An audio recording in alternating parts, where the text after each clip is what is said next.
tout le monde! Aujourd'hui, je vous reviens avec une vidéo suggestion lecture qui, oh mon Dieu, je sais même pas comment décrire cette lecture-là. Je vais essayer de le faire du mieux que je peux, mais le premier terme qui me vient en tête, c'est déjanté. Aujourd'hui, je te parle d'un roman que j'ai terminé hier soir. Et là, j'ai attendu pour faire mon review lecture pour vous parler de ce roman-là parce que j'avais besoin de décanter un petit peu ma lecture.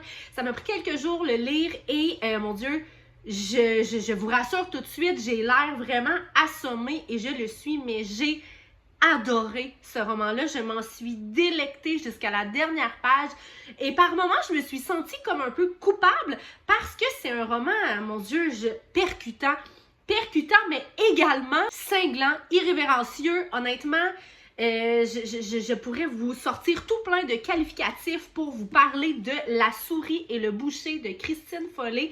Ça n'a juste aucun sens. Cette femme-là, cette autrice-là a une plume, mes amis, mais tellement unique. C'est tellement tough de vous décrire. Je vous en ai parlé quelques fois parce que il était dans ma pile à lire. Je me le suis procuré au Salon du Livre de Québec. Je vous en ai parlé, tout ça parce que j'ai adoré son premier roman qui s'intitule La fille qui s'accrochait au plafond. Je vais vous le mettre juste ici parce que là, je ne l'ai pas avec moi. Je l'ai prêté à mon ami Francis, mais je veux absolument vous le montrer parce que c'est un roman coup de cœur également que j'ai lu l'an dernier, il y a 2 ans. Et là, je viens de réitérer l'expérience avec La souris et le boucher et je ne suis pas déçue. J'ai dévoré. Est-ce que je l'ai déjà dit? Je me répète, mais il s'agit d'un roman percutant qui se démarque par son audace, son ton vraiment particulier. Christine Follet ne mâche pas ses mots, elle entre dans le vif du sujet, c'est tellement bon. Puis pour vrai, c'est tough à décrire parce que si tu n'as jamais lu Christine Follet, tu sais pas à quoi t'attendre. Puis je te le dis, dès que tu vas plonger dans son univers, si c'est un type de roman que tu aimes, si tu aimes l'humour noir, si tu aimes tout ce qui est un peu satirique, ben tu vas capoter. Je vais te lire le résumé, ça va t'en dire une bonne partie, puis après ça, je te reviens avec d'autres commentaires. Catherine, alias Souris, est une toute petite femme timide, gentille et masturbée en série. Durant son adolescence, sa famille a été plongée dans une histoire de meurtre sordide. Maintenant devenue adulte, amoureuse et déterminée à trouver un rein pour son chéri qui en a besoin pour survivre, Souris se retrouve coincée par le boucher dans une affaire de trafic d'organes. Or, Léonard Lennox, le détective qui cherche à démanteler le trafic en question, connaît Souris depuis longtemps. Elle avait été impliquée dans sa toute première enquête et ça, Souris n'aime pas ça. Elle n'aime pas ça du tout.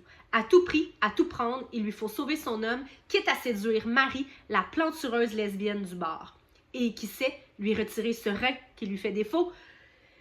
Un thriller érotique à la fois libidineux, tordu et charmant qui ne ressemble à aucun autre et c'est tellement ça. Écrit par l'autrice du très remarqué Celle qui s'accrochait au plafond, un roman carrément jouissif. C'est du gros bonbon. J'ai été déstabilisée. Genre déstabilisée de A à Z. L'histoire est bonne, l'intrigue est super bien ficelée. On retrouve Léonard Lennox qu'on a connu dans La fille qui s'accrochait au plafond. Fait qu'il y a des petits liens. C'est pas une suite, là, vraiment pas. Mais on revoit des personnages clés qu'on a beaucoup aimés dans le premier roman de Christine Follet. Tu sais, quoi dire d'autre qu'un thriller érotique à la fois libidineux, tordu et charmant qui ne ressemble à aucun autre. C'est tellement ça. J'ai souri, j'ai pleuré. J'ai eu des petits hauts le cœur parce que ça vient chercher dans ton plus profond de ton essence. C'est malade. C'est malade. C'est écœurant comme livre. Ça a été, je l'utilise souvent, mais un page-turner carrément. J'ai capoté. Faut que vous lisiez du Christine Follet. Ça manque à votre vie. Le roman est écrit en 2 époques. En fait, on voit Souris aujourd'hui et Petite Souris, donc sa vie lorsqu'elle était une jeune adolescente. Donc, on voit vraiment le cheminement de ce personnage-là, de Catherine, qui se fait appeler Souris. La psychologie derrière les personnages. Tu rentres vraiment dans l'essentiel. C'est tellement accrocheur, tellement bien écrit. Seigneur, je veux pas vous donner de spoil parce que, tu sais, l'histoire est tellement enlevante. Tu veux pas avoir de spoil sur cette histoire-là, surtout pas parce que ça serait décevant. Faut que tu le lises de A à Z. à consommer avec ou sans modération. Moi, ça a été sans modération et j'en suis très heureuse. C'est écœurant. Écœurant dans le sens bon, comme on dit au Québec, mais écœurant aussi par moments parce que, oh my god, ça vient jouer dans tes valeurs profondes. Puis là, j'aurais aimé ça vous en lire un extrait, mais c'est juste que j'ai quasiment peur pour vrai que YouTube ne diffuse pas ma vidéo à cause des termes utilisés. Christine Follet, La souris et le boucher, j'ai-tu dit que je recommandais? Pour finir cette vidéo, je bifurque totalement de style parce que je m'en vais dans la romance.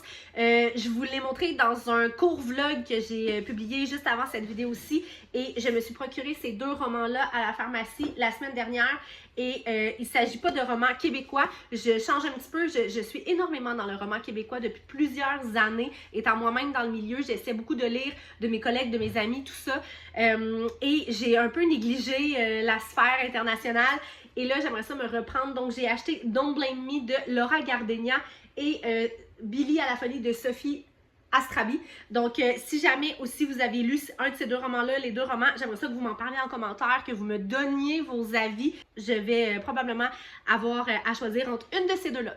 Sur ce, je vous souhaite une belle journée et on se revoit très bientôt.